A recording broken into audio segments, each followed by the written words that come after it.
What is up, y'all? Yesterday I posted on my Instagram story to ask me a question, so today I'm going to answer all of those questions here on the YouTube channel. If you guys want to get more involved in a video like this, make sure you follow my Instagram and check out my stories, and next time I ask a question, feel free to ask away and I'll put it in the video next time. Also, we are approaching 100,000 subscribers, and I think we will break that very, very soon. So I just want to thank you guys for that, because I definitely couldn't do that without y'all. And to celebrate the 100,000 subscribers, I'm going to be giving away a brand new Hyperlight free press wakeboard. So if you are interested in that, make sure you guys stay tuned here on the channel and stay tuned on my Instagram, because once we break that 100,000, I'll put up that giveaway and explain how to win. And yeah, everyone will have an equal chance. So yeah, stay tuned. Anyways, let's get started on these questions. And yeah, the first one I had was, are you going to show us some of the old footage of whenever you started riding and the progression? I have done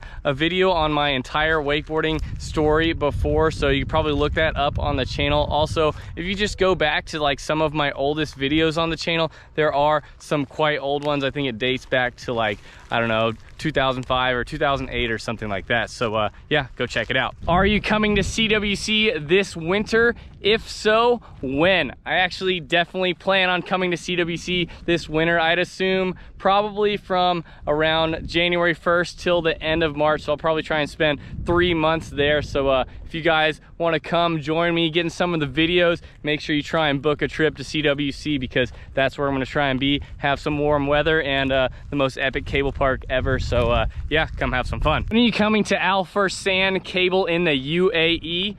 Well, I know there's a ton of you guys over there that are mega ballers, so if you want to get me a flight and fly me over, I'll come ride with you. How many wake parks have you been to, and what is your favorite? I've actually probably been to a ton of cable parks. I'd assume at least 50. I don't really know, and I don't really want to do the math on it right now, but a whole bunch of them. And my favorite one was probably Next Level Ride. It closed down, and I'm pretty sad about that, but maybe I could build my new favorite one or start my new favorite one. Cajun X Cables in Louisiana is actually for sale right now for $850,000, which is a pretty good deal for a cable park. So if there's any investors out there that want to help me get started and maybe start my own wake park, that would be pretty epic, and I would make sure I would make it my favorite, and hopefully yours too. What's your favorite trick? I do change it up pretty often. I have said wheelies in the past, and also big old tangent blinds into the flats, but right now currently my all-time favorite would be really blasting the biggest 313 I can possibly do into the flats behind the boat. It feels pretty amazing and really fun. So yeah, that's my favorite for now. When are you coming back to Australia? Well, I think probably in October. I would guess, maybe, possibly. It's not 100% confirmed yet, but I think it is pretty, very extremely possible that I'll see you guys in October. What breed is Airbud? This is the all-time most asked question on the channel, but yeah, I actually have no idea. I found him as a stray. Sometimes I say Airbud's just a good boy or a good dog. Other times I say he's a Filipino shepherd, and if it's a really dumb person asking, I'll probably say like a Great Dane or something. Favorite wake park in Germany? I'll probably say Turn Cable. I think they had 2 cables and they both spun in opposite directions, and also the speed didn't feel super slow there, whereas I felt at a lot of the other cables the speed was quite slow. So yeah, I will have to say Turn Cable. The features were also pretty stacked out on both lakes, and yeah, it was pretty epic. What type of park board do you recommend for beginners? I'll probably actually say my park board, the Hyperlight Free Press. I will say that it does have a huge range for progression all the way from beginner to pro, but it does have a pretty big surface area on it in the nose and tail, so it feels like really stable, but it's also kind of narrow in the center, so you can still go edge to edge quickly for more pro level riding. The rocker's nice for nice soft landings, and yeah, it's extremely easy to press. So yeah, overall I think that this board is extremely epic for all skill levels, beginner to pro. What age range should kids start wakeboarding? It really just depends, honestly. I have seen extremely early. I think Kane Ward started at something like 2. I would say that you'd probably want to start like just after 3 or something at earliest, because I feel like just after 3 is whenever your fear kind of starts to get a little bit less, and you want to kind of get in the water and try things. Sometimes you're scared for a little longer period of time. You might want to start your kid at 5 or so. It's really up to you. It's really up to the kid if they want to do it or not. Difference in a front board and a back lip. I know that both of these tricks can look almost identical on the rail, but it's really just the approach to the rail. So if the front of you is facing the rail whenever you're hopping onto it and you're sliding backwards on the rail, that would be a front board. And if the back of you is approaching the rail and you hop on and you're sliding backwards down the rail, that would be a back lip. How thankful are you for living the best life? I'd say I'm extremely thankful. I live in a dope little RV up here. The water is right here by my RV, and yeah, I mean, I couldn't be any happier. I get to wakeboard whenever I want, goof off whenever I want, and yeah, I just try and pump out videos online to keep you guys stoking on water sports. So yeah, I'd say it is a pretty good life, and I'm extremely thankful for it. Have you ever had a coach or a trainer? Yeah, kind of, sort of. Whenever I was a kid, I would ride with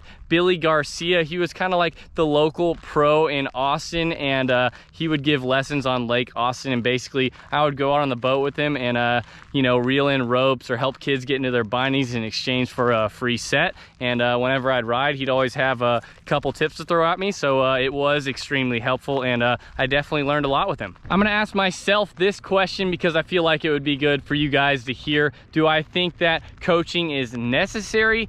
No, I don't think it is necessary, because I do see a lot of kids getting coached at a pretty young age, and a lot of times they do tend to get burnt out. Not everyone, but I do see some kids getting burnt out. I think it would be more important to kind of get the kids to sort of try and have fun on the water and see wakeboarding as something to do as having a good time. There are other ways of learning. You can look at some of the top pros Instagram accounts, or anyone at a higher level than you Instagram accounts, and they're always posting tricks that you're doing, and you kind of analyze what they're doing and try to learn from them. What trick are you most scared of? It would definitely be the KGB. I did make a video of me learning this trick a few weeks back, and I got it in a couple tries, but yeah, a lot of times whenever I do try, I end up landing on my head, and I just hate that feeling of being lost in the air. So I will say that the KGB is the scariest trick for me, even though I can land it. What is your biggest pet peeve, wake related and non-wake related? So wake related first. For me, my biggest pet peeve would be athletes that are getting paid out from sponsors that are doing absolutely nothing. This really kind of stresses me out, because there are a ton of guys out there busting their balls, working as hard as they can, and they're getting paid out absolutely zero, and I think they deserve some budget to try and achieve their dreams. So yeah, if you are one of those guys that have been around forever and you're not really contributing to the sport or the brands you ride for, I think it could be kind of time to hang it up, pass the torch, let some of the upcoming generations get a little bit of that budget so they can live out a dream too. And my biggest pet peeve outside of wakeboarding would probably be how bad people are at driving. I spend, you know, a ton of my life behind the wheel of my car, and it's just absolutely insane the crazy amount of horrible drivers there are out there. So yeah, if that's you, try and pay attention a little bit more, and just do a good job and be courteous for others on the road. How did you shape your pro model wakeboard? I will say that I didn't have a ton of input, but I did kind of draw out on paper sort of something that I thought I would like. So we sent this over to Aaron Stumpf, and he kind of just you know, drew it up in CAD on how he thought it would ride best with what I showed him. And basically he sent over a prototype board, and I rode it one time and kind of figured out the things I liked and didn't like about it, and made a little video, a POV video of me actually talking on the GoPro and explaining the things that I felt that I didn't really like and the things that should stay the same. And I sent him over that video, and he made the changes I wanted, and now I think it's pretty much a perfect board. Did you get a new dad cam? No, I didn't personally get a new dad cam, but maybe you saw on my story or someone else's story, but Graham got a new dad cam, and it's pretty dope. The dad cam I currently run is called a Sony AX53, so if you're on a budget and trying to get a dope camera, I do think this is the one to get. It can zoom like 20 million miles far, and it's like the most stable thing ever, so you can pretty much hand it to any idiot. So if you are interested in that, it's probably kind of the best camera for wake if you're on a budget. Will you attempt a double behind the boat? I know I've said before that I'm going to, and I still plan on it. I haven't actually been doing a whole lot of half cab rolls. I think I kind of like got into it for like a day or two, and then I've not really had the time to work on this. I've been pumping out so many videos and getting sent to so many different places, but whenever I do have the time to sit down and work on my half cab rolls, and maybe I'll work on those for like a week or so and then try and bang one out. But I do think I'll probably be able to do it, so stay tuned, and hopefully I'll get that done by the end of the year. What is your all-time dream boat? I think I honestly already have my dream boat. I have a Centurion RI 230, and you know, I picked out the colors for it to look exactly like my dog Airbud, and yeah, I think it has something around 5,600 pounds of stock ballast. So all I really need to do is put the boat in the water, fill up the stock ballast, and it's ready to rip. So yeah, I truly believe that it is the best stock weighted boat on the market for both wakeboarding and wake surfing, and I couldn't be happier with it. Out of all of the Groms, you know, who will be the most successful? Honestly, this is an extremely hard question to answer. I would probably put my bet on Kane, but it is really hard to say because kids this young haven't even hit puberty yet, so you don't even know if they're gonna have sort of an awkward body type, or maybe they'll grow up and be fat, or maybe they'll be burnt out one day. I don't think any of this is gonna happen to Kane, by the way, but yeah, it is really just hard to judge when kids are this young, so I don't think I can really answer that question. But if I had to have my best guess possible, I'd probably say Kane. What is your shoe size? Kind of a dumb question, but yeah, depending on the shoe, anywhere from a 9.5 to a 10. Pro Wake Skate League or Pro Wakeboard Tour. If I were trying to go to a contest to gain more exposure for myself, to hopefully get more sponsors in the future, I'd probably choose the Pro Wake Skate League because they do have a slightly larger social media presence than the Pro Wakeboard Tour, and the events look pretty fun, so I'd have to say the Pro Wake Skate League. The mega pool at 313 Cable Park or a homemade bi-level? If it were me personally, I'd probably choose a homemade bi-level because I did hear that the mega pool at 313 was over $200,000, and I can't imagine what I could build with a $200,000 budget, but I would assume there'd be a ton of budget left over and I could build a ton of extra rails for that park. Are you coming to yard sale? I was actually invited to yard sale, but something came up. I got to go do some clinics behind the boat and yeah, do something for the local boat dealership, which should be pretty fun. Wakezeech or Oh Come On Man? It is pretty difficult to choose because Wakezeech was the original account to call out the people of the wakeboard industry, but Oh Come On Man is still active, so I will say them. Also, they are a bit more brutal, and I think that's pretty funny. I don't really take things too personally, so yeah, I do like that they are a bit more brutal. What is your favorite feature that you have ever ridden? I will say, you know, definitely takeoffs to landing ramps, like maybe the Claudia feature or something like that. But I do wish that Unit or one of the feature companies would build a giant mega ramp. I do have a pro model feature with stacks that I've never even ridden before, and it's a giant mega ramp, but most of the mega ramp or kicker to landers are not long enough, so I would love to see a cable park get a rail with a kicker to lander that actually has some distance to it, because I think that would be super, super ultra mega fun. I was just thinking about another pet peeve I have in wake, is that a lot of cable parks have their kickers facing in a perfectly straight line, and I absolutely hate this because I can edge across the kicker and fly off the outside of it. I wish that cable parks would kind of understand that it needs to be a little bit angled so you can actually get super ultra mega air, and that it's a ton of fun this way. So yeah, when cable parks don't angle out their kickers, that stresses me out, and I really wish that they would. If I like light boards, what should I buy? My board is personally pretty light, the Hyperlight Free Press. Also, the Sean Murray board on the boat I ride is also pretty light as well. But yeah, I don't know if you want to go as light as you possibly could. I think some brands like X-Wake, they have like carbon fiber in their boards and things like that, so their boards are extremely light, but they're very, very, very fragile and you can snap it pretty easily. So you want a solid wood core, and if you can find a pretty light one like that,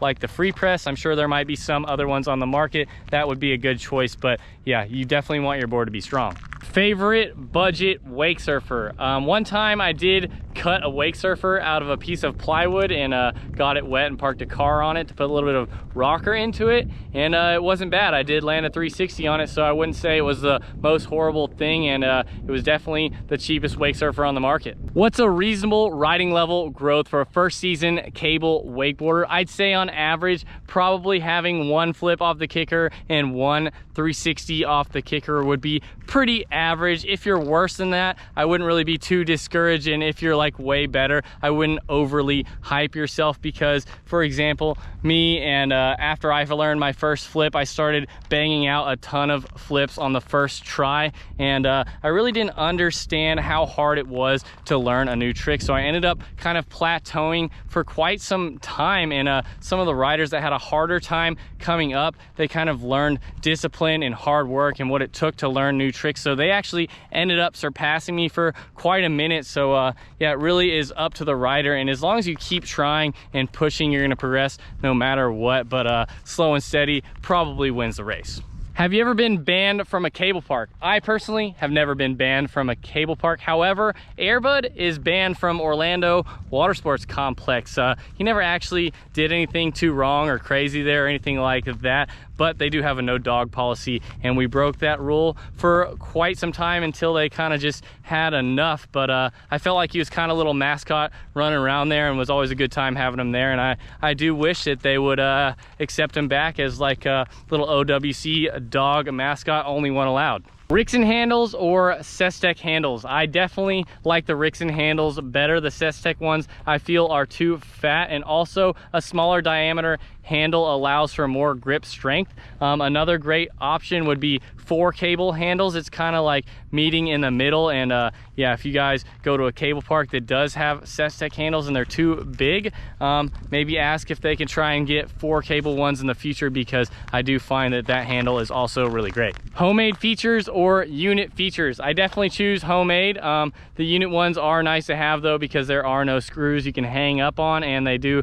tend to last forever. But yeah, I don't know, I feel like the homemade ones are more creative and just feel all around different than all of the other cable parks, and I do find it to be a bit more fun. What are your favorite hobbies? I'd say probably riding pit bikes, playing Nintendo Switch, and eating more food than I should. I'd say those are probably my favorite hobbies. Alliance or Wakeboarding Magazine? I have been asked this question before in a previous Q&A, but honestly, I think both of these publications are an absolute joke. They generate almost zero exposure, and I feel like a lot of the following on their social accounts are paid fake followers. So yeah, I don't know. It costs a ton of budget, a ton of money to advertise with these publications, and I think this budget could be spread out elsewhere. I think that maybe some of the brands should invest in more athletes, because a ton of guys are out there busting their balls and they would love to promote your brand. So yeah, I don't necessarily mean myself. My sponsors take great care of me, but yeah, there are a ton of people out there, and I think that they would love to promote your brand, and maybe you should put Alliance and Wakeboarding Mag to the side and try it out. How to get sponsored? There's actually different tiers of this. You could be getting a discount or being on Flow, or you could be getting paid out by brands. It really just depends, but there are multiple ways of getting sponsored. You could be like Nick Rappa or Trent Stuckey and just dominate the contest scene and be better than every other rider. I do find this extremely difficult, because I mean, some of the tricks they're doing are absolutely insane. You pretty much have to train like an Olympian to be as good as this. So yeah, I don't know, they are insane, and they definitely deserve to be sponsored. But there definitely are other routes you could take, like the Space Mob or Shred Town approach, going out and doing sort of different creative things on the water that has a pretty big appeal to a wide range of people, and it's a really fun way of riding. And yeah, I think it's super cool. You could take a route sort of like David OC or myself did and build a really big maybe YouTube platform or social media presence. There are quite a few ways of getting sponsored, but at the end of the day, the goal would be to sort of sell the product that you're riding or sell a product that you're using and show a positive ROI. And if you can do that, I think it will be really easy for you to get sponsored. All right, that's gonna be it for today's Q&A. If you guys have liked this video, make sure you give me a thumbs up, comment below what kind of videos you guys wanna see in the future. And remember, I'll be uploading a wakeboarding, wake surfing, or water sports video every second day forever. So make sure you guys subscribe. I'll see y'all next time. Peace.